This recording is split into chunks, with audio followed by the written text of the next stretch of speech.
ਜੇਕਰ ਅਸੀਂ ਜੂਨ 1984 ਦੇ ਸਾਰੇ ਵਰਤਾਰੇ ਨੂੰ ਸਮਝਣਾ ਸੀ ਤਾਂ ਉਸ ਦੇ ਵਾਸਤੇ ਜ਼ਰੂਰੀ ਸੀ ਕਿ ਪਿਛੋਕੜ ਦੇ ਜੋ ਕੁਝ ਵਿੱਚ ਵਾਪਰਿਆ ਹੈ ਉਸ ਦੇ ਬਾਰੇ ਸਾਨੂੰ ਸਾਰਾ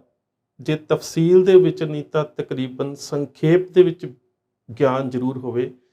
ਕਿ ਇਹ ਸਾਰੇ ਜਦੋਂ ਅੱਜ ਅਸੀਂ 1984 ਦੇ ਘੱਲੂਘਾਰੇ ਦੀ ਗੱਲ ਕਰਦੇ ਹਾਂ ਤਾਂ ਇਹਦੇ ਪਿਛੋਕੜ ਦੇ ਵਿੱਚ ਸਰਕਾਰ ਵੱਲੋਂ ਕੀਤੇ ਗਏ ਵਸਾਘਾਤਾਂ ਦੀ ਕਿੰਨੀ ਲੰਬੀ ਲੜੀ ਹੈ ਜਿਸ ਦਾ ਸਾਨੂੰ ਤਰਤੀਬਵਾਰ ਅਧਿਐਨ ਕਰਨਾ ਬਹੁਤ ਜ਼ਰੂਰੀ ਹੈ। ਸੋ ਜੇਕਰ ਅਸੀਂ ਸ੍ਰੀ ਦਰਬਾਰ ਸਾਹਿਬ ਦੇ ਉੱਪਰ ਫਾਇਰਿੰਗ ਦੀ ਗੱਲ ਕਰੀਏ ਤਾਂ ਉਸ ਵੇਲੇ ਦੇ ਬਹੁਤ ਸਾਰੇ ਸਰੋਤ ਇਸ ਗੱਲ ਦੀ ਹਾਮੀ ਭਰਦੇ ਨੇ ਜਿਹਦੇ ਵਿੱਚ ਬੇਸ਼ੱਕ ਲਿਖਤਾਂ ਵੀ ਨੇ ਔਰ ਉਹਦੇ ਵਿੱਚ ਪ੍ਰਤੱਖਦਰਸ਼ੀ ਗਵਾਹ ਵੀ ਨੇ ਕਿ ਤਕਰੀਬਨ ਮਈ ਦੇ ਮਹੀਨੇ ਦੇ ਵਿੱਚ CRPF ਤੇ BSF ਦੇ ਵੱਲੋਂ ਜਿਹੜਾ ਦਰਬਾਰ ਸਾਹਿਬ ਦੇ ਆਲੇ ਦੁਆਲੇ ਦੀਆਂ ਉੱਚੀਆਂ ਇਮਾਰਤਾਂ ਦੇ ਉੱਪਰ ਘੇਰਾਬੰਦੀ ਕੀਤੀ ਗਈ ਸੀ। ਉੱਥੋਂ ਕਈ ਵਾਰੀ ਬਿਨਾਂ ਕਿਸੇ ਭੜਕਾਹਟ ਦੇ ਗੋਲੀ ਚਲਾਈ ਜਾਂਦੀ ਸੀ ਔਰ ਜਿੱਥੋਂ ਤੱਕ ਬਾਹਰੀ ਮੋਰਚਾਬੰਦੀ ਜਿਹੜੀ ਸਿੰਘਾਂ ਦੇ ਵੱਲੋਂ ਕੀਤੀ ਗਈ ਉਹ ਚਾਹੇ ਲੰਗਰ ਹਾਲ ਦੀ ਇਮਾਰਤ ਦੇ ਉੱਪਰ ਸੀ ਜਾਂ ਫਿਰ ਉਹ ਚੌਂਕ ਘੰਟਾ ਘਰ ਦੇ ਵਾਲੇ ਪਾਸੇ ਸੀ, ਉਹ ਕੇਵਲ ਇੰਨੀ ਹੀ ਮੋਰਚਾਬੰਦੀ ਸੀ ਕਿ ਜਿਹੜੀ ਬਾਹਰੋਂ ਚਲਾਈ ਜਾ ਰਹੀ ਗੋਲੀ ਦਾ ਗਾਹੇ ਬਗਾਹੇ ਕਿਤੇ ਜਵਾਬ ਦਿੱਤਾ ਜਾ ਸਕੇ ਜਾਂ ਫਿਰ ਆਪਣੇ ਆਪ ਨੂੰ ਸੁਰੱਖਿਅਤ ਰੱਖਿਆ ਜਾ ਸਕੇ। ਔਰ ਇਹਦੇ ਵਿੱਚ ਜਿਹੜੀ ਲੰਗਰ ਦੀ ਇਮਾਰਤ ਦੇ ਉੱਪਰ ਕੀਤੀ ਗਈ ਸਿੰਘਾਂ ਦੇ ਵੱਲੋਂ ਮੋਰਚੇਬੰਦੀ ਸੀ ਉਸ ਦਾ ਪ੍ਰਯੋਜਨ ਕੇਵਲ ਤੇ ਕੇਵਲ ਇੰਨਾ ਸੀ ਕਿ ਸੰਤ ਜਰਨੈਲ ਸਿੰਘ ਖਾਲਸਾ ਭਿੰਡਰਾਂ ਵਾਲੇ ਅਕਸਰ ਉਸ ਉੱਪਰਲੀ ਮੰਜ਼ਲ ਦੇ ਉੱਪਰ ਸੰਗਤ ਨੂੰ ਸੰਬੋਧਿਤ ਹੋਇਆ ਕਰਦੇ ਸਨ ਔਰ ਅੰਦਰ ਇਹ ਖਬਰਾਂ ਪਹੁੰਚ ਚੁੱਕੀਆਂ ਸਨ ਕਿ ਜਿਹੜੀਆਂ ਦਰਬਾਰ ਸਾਹਿਬ ਦੇ ਦੁਆਲੇ ਦੀਆਂ ਉੱਚੀਆਂ ਇਮਾਰਤਾਂ ਦੇ ਉੱਪਰ CRPF ਤੇ BSF ਦੇ ਵੱਲੋਂ ਜਿਹੜੀ ਮੋਰਚਾਬੰਦੀ ਕੀਤੀ ਗਈ ਹੈ ਉੱਥੋਂ ਉਹਨਾਂ ਦਾ ਕਿਤੇ ਨਾ ਕਿਤੇ ਮਕਸਦ ਇਹ ਹੈ ਕਿ ਕਿਸੇ ਸਨਾਈਪਰ ਜਾਂ ਕਿਸੇ ਸ਼ੂਟਰ ਦੇ ਰਾਹੀਂ ਜਦੋਂ ਸੰਤ ਜਰਨੈਲ ਸਿੰਘ ਖਾਲਸਾ ਭਿੰਡਰਾਂ ਵਾਲੇ ਸੰਗਤ ਨੂੰ ਸੰਬੋਧਿਤ ਕਰ ਰਹੇ ਹੋਣ ਤਾਂ ਉਸ ਵੇਲੇ ਉਹਨਾਂ ਨੂੰ ਦੂਰੋਂ ਗੋਲੀ ਦਾ ਨਿਸ਼ਾਨਾ ਬਣਾਇਆ ਜਾ ਸਕੇ। ਸੋ ਇਸ ਦੂਰ ਤੋਂ ਆਉਂਦੀ ਗੋਲਾਬਾਰੀ ਨੂੰ ਬਚਣ ਦੇ ਵਾਸਤੇ ਜਾਂ ਫਿਰ ਕਿਸੇ ਖਾਸ ਨਿਸ਼ਾਨੇ ਪ੍ਰਤੀ ਜਿਹੜੀ CRPF ਤੇ BSF ਦੇ ਵੱਲੋਂ ਜਿਹੜੀ ਸਕੀਮ ਬਣਾਈ ਗਈ ਸੀ ਉਹਦੇ ਵਾਸਤੇ ਜਾਂ ਉਸ ਤੋਂ ਬਚਣ ਦੇ ਵਾਸਤੇ ਕੇਵਲ ਤੇ ਕੇਵਲ ਜਿਹੜੀਆਂ ਬਾਹਰੀਆਂ ਉੱਚੀਆਂ ਇਮਾਰਤਾਂ ਸੀ ਉਹਨਾਂ ਦੇ ਉੱਪਰ ਜਿਹੜੀ ਸੀ ਉਹ ਮੋਰਚਾਬੰਦੀ ਸਿੰਘਾਂ ਦੇ ਵੱਲੋਂ ਕੀਤੀ ਗਈ। ਔਰ ਜੇਕਰ ਤੁਸੀਂ ਅੰਦਰਲੀ ਮੋਰਚਾਬੰਦੀ ਦੀ ਗੱਲ ਕਰਦੇ ਹੋ ਜਿਹਦੀ ਬਾਰ-ਬਾਰ ਗੱਲ ਕਰਕੇ ਸਿੱਖਾਂ ਨੂੰ ਇਸ ਗੱਲ ਦਾ ਅਹਿਸਾਸ ਕਰਵਾਇਆ ਜਾਂਦਾ ਹੈ ਕਿਤੇ ਨਾ ਕਿਤੇ ਲਿਖਤਾਂ ਦੇ ਵਿੱਚ, ਲੈਕਚਰਾਂ ਦੇ ਵਿੱਚ, ਸੋਸ਼ਲ ਮੀਡੀਆ ਦੇ ਵਿੱਚ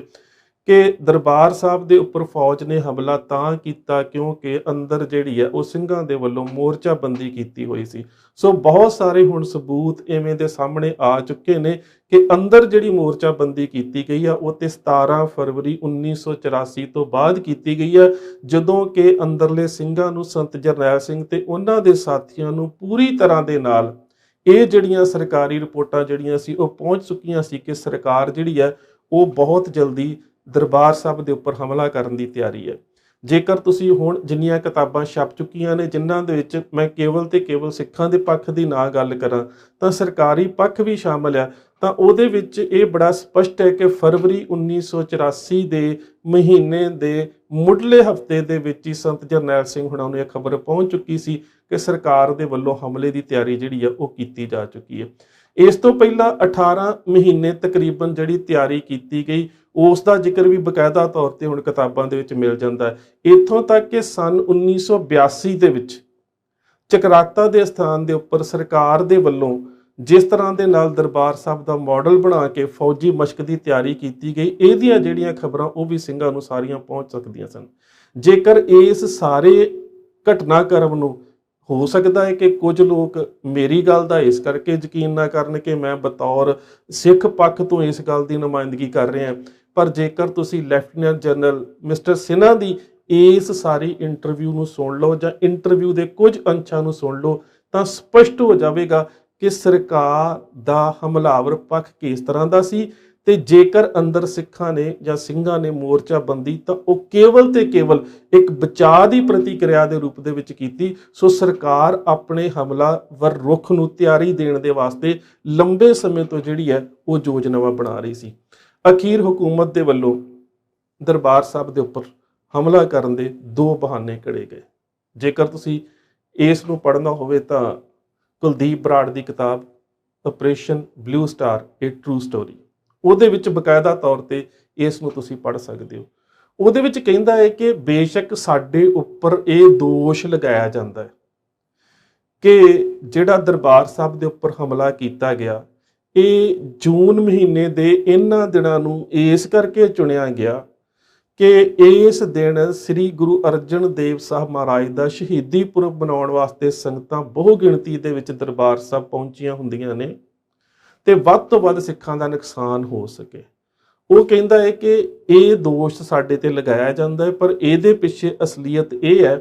ਕਿ 10 ਜੂਨ ਨੂੰ ਸੰਤ ਜਰਨੈਲ ਸਿੰਘ ਖਾਲਸਾ ਭਿੰਡਰਾਂ ਵਾਲਿਆਂ ਨੇ ਖਾਲਿਸਤਾਨ ਦਾ, ਜਾਂ ਕਹਿ ਸਕਦੇ ਹੋ ਕਿ ਸਿੱਖਾਂ ਦੀ ਆਜ਼ਾਦੀ ਦਾ ਐਲਾਨ ਕਰ ਦੇਣਾ ਸੀ। ਤੇ ਦੂਸਰੀ ਗੱਲ, 3 ਜੂਨ ਨੂੰ ਜਿਹੜਾ ਅਕਾਲੀ ਦਲ ਦੀ ਡਿਕਟੇਟਰਸ਼ਿਪ ਦੇ ਅਧੀਨ ਧਰਮ ਯੁੱਧ ਮੋਰਚਾ ਚੱਲ ਰਿਹਾ ਸੀ, ਉਹਨਾਂ ਦੇ ਵੱਲੋਂ ਇਸ ਗੱਲ ਦਾ ਐਲਾਨ ਕਰ ਦੇਣਾ ਸੀ ਕਿ ਪੰਜਾਬ ਤੋਂ ਬਾਹਰ ਅਨਾਜ ਨਹੀਂ ਜਾਣ ਦਿੱਤਾ ਜਾਵੇਗਾ। ਸੋ ਇਹ ਦੋਵੇਂ ਕੋਈ ਐਵੇਂ ਦੇ ਬਹਾਨੇ ਨਹੀਂ ਆ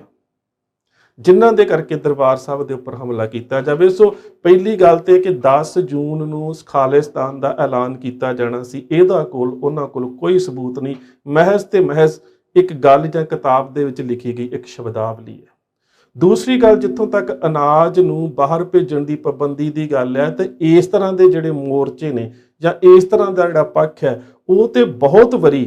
ਅਕਾਲੀ ਦਲ ਦੀਆਂ ਮੰਜੀ ਸਾਹਿਬ ਤੋਂ ਕੀਤੀਆਂ ਗਈਆਂ ਤਕਰੀਰਾਂ ਦੇ ਵਿੱਚ ਸਾਹਮਣੇ ਆ ਚੁੱਕਾ ਸੀ ਕਿ ਜੇਕਰ ਕੇਂਦਰ ਨੇ ਸਾਡੀਆਂ ਮੰਗਾਂ ਨਾ ਮੰਨੀਆਂ ਤੇ ਅਸੀਂ ਕਿਸੇ ਨਾ ਕਿਸੇ ਰੂਪ ਦੇ ਵਿੱਚ ਇਸ ਤਰ੍ਹਾਂ ਦਾ ਅੰਦੋਲਨ ਸ਼ੁਰੂ ਕਰਾਂਗੇ ਕਿ ਜਿਹੜੀ ਉਪਜ ਪੰਜਾਬ ਦੇ ਵਿੱਚ ਪੈਦਾ ਹੁੰਦੀ ਹੈ ਜ਼ਰਾਇਤੀ ਖੇਤਰ ਦੇ ਵਿੱਚ, ਅਸੀਂ ਉਸ ਨੂੰ ਬਾਹਰ ਭੇਜਣ ਦੇ ਉੱਪਰ ਪਾਬੰਦੀ ਲਾਉਣ ਦੇ ਵਾਸਤੇ ਮੋਰਚੇ ਦਾ ਅਗਲਾ ਪੜਾਅ ਆਰੰਭ ਕਰਾਂਗੇ। ਸੋ ਇਸ ਨੂੰ ਆਧਾਰ ਬਣ ਕੇ, ਜਦੋਂ ਕਿ ਦੋਵੇਂ ਚੀਜ਼ਾਂ ਅਜੇ ਨਾ ਤੇ ਐਪਲੀਕੇਬਲ ਹੈ ਤੇ ਨਾ ਇਹਨਾਂ ਦਾ ਕੋਈ ਪੂਰਨ ਰੂਪ 'ਚ ਐਲਾਨ ਕੀਤਾ ਗਿਆ ਸੀ,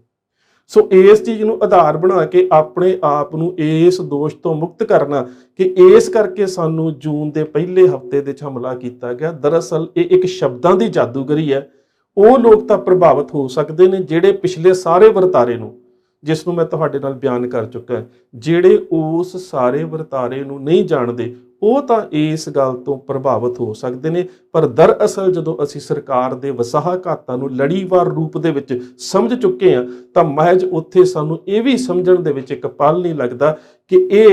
ਪੂਰੀ ਤਰ੍ਹਾਂ ਦੇ ਨਾਲ ਪ੍ਰੀ ਪਲੈਨਡ ਹਮਲਾ ਜਿਹੜਾ ਸੀ ਉਸ ਦਿਨ ਇਸ ਕਰਕੇ ਹੀ ਕੀਤਾ ਗਿਆ ਕਿ ਵੱਧ ਤੋਂ ਵੱਧ ਜਿਹੜੀ ਸਿੱਖ ਸੰਗਤ ਹੈ ਉਸ ਦਾ ਨੁਕਸਾਨ ਜਿਹੜਾ ਉਹ ਕੀਤਾ ਜਾ ਸਕੇ। ਸੋ ਉਸ ਵੇਲੇ ਕੁਲਦੀਪ ਬਰਾੜ ਮੇਰਠ ਵਿਖੇ ਤੈਨਾਤ ਸੀ ਔਰ ਆਪਣੀ ਕਿਤਾਬ ਦੇ ਵਿੱਚ ਮੰਨਦਾ ਹੈ ਕਿ ਮੈਂ ਆਪਣੇ ਪਰਿਵਾਰ ਸਮੇਤ ਛੁੱਟੀਆਂ ਦੇ ਵਾਸਤੇ ਕਿਸੇ ਵਿਦੇਸ਼ ਦੇ ਵਿੱਚ ਜਾਣਾ ਸੀ, ਜਦੋਂ ਇੱਕਦਮ ਜਿਹੜਾ ਮੈਨੂੰ ਇਸ ਗੱਲ ਦੀ ਜਾਣਕਾਰੀ ਮਿਲੀ ਕਿ ਤੁਹਾਨੂੰ ਜਿਹੜਾ ਉਹ ਚੰਡੀ ਮੰਦਿਰ ਪਹੁੰਚਣਾ ਪਵੇਗਾ। ਪੱਛਮੀ ਕਮਾਂਡ ਦਾ ਹੈੱਡਕੁਆਟਰ ਚੰਡੀ ਮੰਦਿਰ, ਉੱਥੇ ਆ ਕੇ ਇਸ ਸਾਰੇ ਦੀ ਕਹਿੰਦਾ ਹੈ ਕਿ ਹਮਲੇ ਦੀ ਮੈਨੂੰ ਜਾਣਕਾਰੀ ਮਿਲੀ ਤੇ ਇਹਦੀ ਜਿਹੜੀ ਜ਼ਿੰਮੇਵਾਰੀ ਸੀ ਉਹ ਮੈਨੂੰ ਦਿੱਤੀ ਗਈ। ਇਸ ਤਰ੍ਹਾਂ ਦੇ ਨਾਲ ਨਾਲ ਹੀ ਲੈਫਟੀਨੈਂਟ ਜਨਰਲ ਸਿਨਹਾ ਦੀ ਜਗ੍ਹਾ, ਜਿਨ੍ਹਾਂ ਦਾ ਪਿੱਛੇ ਤੁਸੀਂ ਦੱਸਿਆ ਹੋਇਆ ਸੱਚ ਜਿਹੜਾ ਉਹ ਸੁਣ ਚੁੱਕੇ ਆ, ਉਹਨਾਂ ਦੀ ਜਗ੍ਹਾ ਦੇ ਉੱਪਰ ਜਨਰਲ ਵੈਦਿਆ, ਇਹਦੇ 'ਚ ਕੋਈ ਸ਼ੱਕ ਨਹੀਂ ਹੈ। ਬੇਸ਼ੱਕ ਤੁਸੀਂ ਆਰਮੀ ਦੇ ਨਾਲ ਸੰਬੰਧਿਤ ਜਿਹੜੀਆਂ ਕਿਤਾਬਾਂ ਲਿਖਤਾਂ ਜਾਂ ਫਿਰ ਅਜੇ ਵੀ ਜਿਹੜੇ ਆਫੀਸਰ ਰਿਟਾਇਰਡ ਹੋ ਚੁੱਕੇ ਨੇ ਉਹਨਾਂ ਤੋਂ ਇਸ ਗੱਲ ਦੀ ਤਸਦੀਕ ਕਰਾ ਸਕਦੇ ਹੋ ਕਿ ਵੈਦਿਆ ਜਿਹੜਾ ਇੱਕ ਬਹੁਤ ਹੀ ਕਹਿ ਸਕਦੇ ਹੋ ਕਿ ਜਿਹਨੂੰ ਅਸੀਂ ਪੰਜਾਬੀ ਸ਼ਬਦਾਵਲੀ 'ਚ ਕਹਿ ਸਕਦੇ ਹਾਂ ਕਿ ਕਾਨੂੰਨ ਦਰਜੇ ਦਾ ਜਿਹੜਾ ਉਹ ਅਫਸਰ ਸੀ, ਜਿਹੜਾ ਮਾਨਸਿਕ ਤੌਰ ਤੇ ਕੋਈ ਬਹੁਤ ਜ਼ਿਆਦਾ ਸਿਆਣਾ ਨਹੀਂ ਸੀ, ਉਹਨੂੰ ਦੇਸ਼ ਦੀਆਂ ਫੌਜ ਦਾ ਮੁਖੀ ਬਣਾ ਦੇਣਾ ਤੇ ਜਨਰਲ ਸਿਨਹਾ ਵਰਗੇ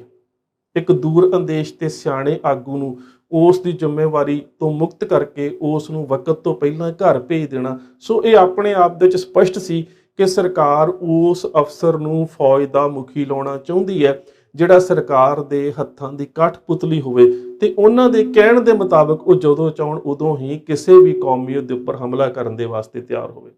ਇਸੇ ਤਰ੍ਹਾਂ ਪੱਛਮੀ ਕਮਾਂਡ ਦੇ ਮੁਖੀ RS ਦਿਆਲ ਨੂੰ ਜਿਹੜਾ ਸੀਗਾ ਉਹ ਪੰਜਾਬ ਦੇ ਗਵਰਨਰ ਭੈਰਵ ਦੱਤ ਪਾਂਡੇ ਦਾ ਸਲਾਹਕਾਰ ਨਿਯੁਕਤ ਕੀਤਾ ਗਿਆ। ਸੋ ਸਾਰੇ ਪੰਜਾਬ ਦਾ ਕਹਿ ਸਕਦੇ ਹੋ ਕਿ ਅਧਿਕਾਰ ਉਹ ਫੌਜ ਨੂੰ ਦਿੱਤਾ ਜਾ ਚੁੱਕਾ ਸੀ, ਕਿਉਂਕਿ ਜਦੋਂ ਕੇਂਦਰ ਦੇ ਨੁਮਾਇੰਦੇ ਗਵਰਨਰ ਦਾ ਸਲਾਹਕਾਰ ਹੀ ਪੱਛਮੀ ਕਮਾਂਡ ਦਾ ਮੁਖੀ ਰਣਜੀਤ ਦਿਆਲ ਸੀ, ਤਾਂ ਉਸ ਵੇਲੇ ਸਪਸ਼ਟ ਸੀ ਕਿ ਹੁਣ ਸਾਰਾ ਜਿਹੜਾ ਪੰਜਾਬ ਹੈ ਉਹ ਤਕਰੀਬਨ ਫੌਜ ਦੇ ਅਧੀਨ ਜਿਹੜਾ ਉਹ ਆ ਚੁੱਕਾ। ਇਹ ਗੱਲ ਵੱਖਰੀ ਹੈ ਕਿ ਰਸਮੀ ਤੌਰ ਦੇ ਉੱਪਰ ਐਲਾਨ ਹੋਣ ਵਾਲਾ ਅਜੇ ਬਾਕੀ ਸੀ। ਹੁਣ ਜਦੋਂ ਅਸੀਂ ਇਸ ਘੱਲੂਘਾਰੇ ਨੂੰ ਵਰਤਾਉਣ ਦੇ ਵਾਸਤੇ ਫੌਜ ਦੇ ਵੱਲੋਂ ਦਿੱਤੇ ਗਏ ਨਾਮਕਰਨ ਦੀ ਗੱਲ ਕਰਦੇ ਹਾਂ ਤਾਂ ਸਾਡੇ ਸਾਹਮਣੇ ਕੇਵਲ ਤੇ ਕੇਵਲ ਇੱਕ ਗੱਲ ਆ ਜਾਂਦੀ ਹੈ, ਆਪਰੇਸ਼ਨ ਬਲੂ ਸਟਾਰ। ਪਰ ਬਲੂ ਸਟਾਰ ਆਪਣੇ ਆਪ ਦੇ ਵਿੱਚ ਇੱਕ ਸੰਗਠਿਤ ਹਮਲੇ ਦੇ ਪੜਾਵਾਂ ਦਾ ਸੰਯੁਕਤ ਨਾਮ ਹੈ। ਇਹਦੇ ਵਿੱਚ ਆਪਣੇ ਆਪ ਦੇ ਵਿੱਚ 3 ਪੜਾਅ ਨੇ। ਜਿਹੜਾ ਪਹਿਲਾ ਪੜਾਅ ਹੈ ਉਹ ਹੈ ਮੈਟਲ। ਮੈਟਲ ਦੇ ਵਿੱਚ ਇਹ ਹੈ ਕਿ ਦਰਬਾਰ ਸਾਹਿਬ ਪਰਿਸਰ ਦੇ ਉੱਪਰ ਹਮਲਾ ਕਰਕੇ ਜਿੰਨੇ ਵੀ ਸਿੰਘ ਹਥਿਆਰਬੰਦ ਲੜਾਈ ਲੜਨ ਵਾਲੇ ਨੇ ਉਹਨਾਂ ਨੂੰ ਕਿਸੇ ਵੀ ਰੂਪ ਦੇ ਵਿੱਚ ਜਿੰਨੇ ਮਰਜ਼ੀ ਹਥਿਆਰਾਂ ਦੀ ਵਰਤੋਂ ਕਰਨੀ ਪਵੇ ਜਾਂ ਜਿਹੜਾ ਵੀ ਰੁਖ ਅਖਤਿਆਰ ਕਰਨਾ ਪਵੇ ਉਹਨਾਂ ਨੂੰ ਖਤਮ ਕਰਨਾ ਹੈ। ਇਹ ਹੈ ਮੈਟਲ। ਦੂਸਰਾ ਹੈ ਸ਼ੌਪ। ਸ਼ੌਪ ਦੇ ਵਿੱਚ ਇਹ ਹੈ ਕਿ ਦਰਬਾਰ ਸਾਹਿਬ ਦੇ ਅੰਦਰ ਜਿਹੜੇ ਇਸ ਸ਼ਸਤਰਧਾਰੀ ਸੰਘਰਸ਼ ਨਾਲ ਸੰਬੰਧਿਤ ਹਮਾਇਤੀ ਲੋਕ ਨੇ ਜਾਂ ਪੰਜਾਬ ਦੇ ਵਿੱਚ ਵੀ ਜਿਹੜੇ ਕਿਸੇ ਨਾ ਕਿਸੇ ਰੂਪ ਦੇ ਵਿੱਚ ਨੌਜਵਾਨ ਸੰਤ ਜਰਨੈਲ ਸਿੰਘ ਦੀ ਵਿਚਾਰਧਾਰਾ ਦੇ ਨਾਲ ਜੁੜੇ ਹੋਏ ਨੇ ਉਹਨਾਂ ਨੂੰ ਗ੍ਰਿਫਤਾਰ ਕਰਕੇ ਫੌਜ ਨੇ ਆਪਣੇ ਅਧੀਨ ਕਰ ਲੈਣਾ। ਸੋ ਉਹ ਇਸ ਸਾਰੇ ਜਿਹੜਾ ਕਹਿ ਸਕਦੇ ਹੋ ਕਿ ਆਪਰੇਸ਼ਨ ਦਾ ਦੂਸਰਾ ਪੜਾਅ ਹੈ। ਤੀਸਰਾ ਪੜਾਅ ਹੈ ਵੁਡਰੋਜ। ਵੁਡਰੋਜ ਸਿੱਧੀ ਜੀ ਗੱਲ ਹੈ ਕਿ ਜੰਗਲੀ ਕੰਡੇਦਾਰ ਗੁਲਾਬ। ਇਸ ਦੇ ਜਿਹੜੇ ਮਤਲਬ ਨਿਕਲਦੇ ਨੇ ਉਹ ਇਹ ਨੇ ਕਿ ਪੰਜਾਬ ਦੇ ਆਲੇ ਦੁਆਲੇ ਫੌਜ ਦੀ ਇੱਕ ਸੁਰੱਖਿਅਤ ਵਾੜ ਕਰਕੇ ਪੰਜਾਬ ਨੂੰ ਦੇਸ਼ ਔਰ ਵਿਦੇਸ਼ ਦੀਆਂ ਸਰਹੱਦਾਂ ਤੋਂ ਲੈ ਕੇ ਸਾਰੀ ਹੀ ਦੁਨੀਆ ਦੇ ਨਾਲੋਂ ਕੱਟ ਦਿੱਤਾ ਜਾਵੇ। 1 ਜੂਨ ਨੂੰ ਵੱਖ-ਵੱਖ ਥਾਵਾਂ ਅਤੇ ਛਾਉਣੀਆਂ ਤੋਂ ਫੌਜ ਨੇ ਅੰਮ੍ਰਿਤਸਰ ਵੱਲ ਨੂੰ ਕੂਚ ਕਰਨਾ ਸ਼ੁਰੂ ਕਰ ਦਿੱਤਾ ਔਰ ਅੰਮ੍ਰਿਤਸਰ ਦੇ ਵਿੱਚ ਜਿਹੜਾ ਖਾਸ ਕਰਕੇ ਟੈਕਟੀਕਲ ਹੈੱਡਕੁਆਟਰ ਜਿਹੜਾ ਸਥਾਪਿਤ ਕੀਤਾ ਜਾਣਾ ਸੀ, ਜਿਹਨੂੰ ਅਸੀਂ ਦਾ ਪੇਚਾਂ ਦੇ ਵਾਸਤੇ ਇੱਕ ਖਾਸ ਕੇਂਦਰ ਕਹਿੰਦੇ ਹਾਂ। ਸੋ ਉਹ ਜਿਹੜਾ ਟੈਕਟੀਕਲ ਹੈੱਡਕੁਆਟਰ ਸਥਾਪਿਤ ਕੀਤਾ ਜਾਣਾ ਸੀ ਉਹਦੇ ਵਾਸਤੇ ਜਿਹੜਾ ਕੁਲਦੀਪ ਬਰਾੜ ਹੈ ਉਸ ਦਾ ਜੂਨੀਅਰ ਬ੍ਰਿਗੇਡੀਅਰ ਨਿੱਕੀ ਤਲਵਾੜ ਉਸ ਤੋਂ ਪਹਿਲਾਂ ਸਵੇਰੇ ਅੰਮ੍ਰਿਤਸਰ ਆ ਜਾਂਦਾ ਹੈ। ਉੱਥੇ ਆ ਕੇ ਉਹ 15 ਇਨਫੈਂਟਰੀ ਦੀ ਡਿਵੀਜ਼ਨ ਦੇ ਨਾਲ ਸੰਬੰਧ ਪੈਦਾ ਕਰਦਾ ਹੈ ਤੇ ਅੰਮ੍ਰਿਤਸਰ ਦੇ ਵਿੱਚ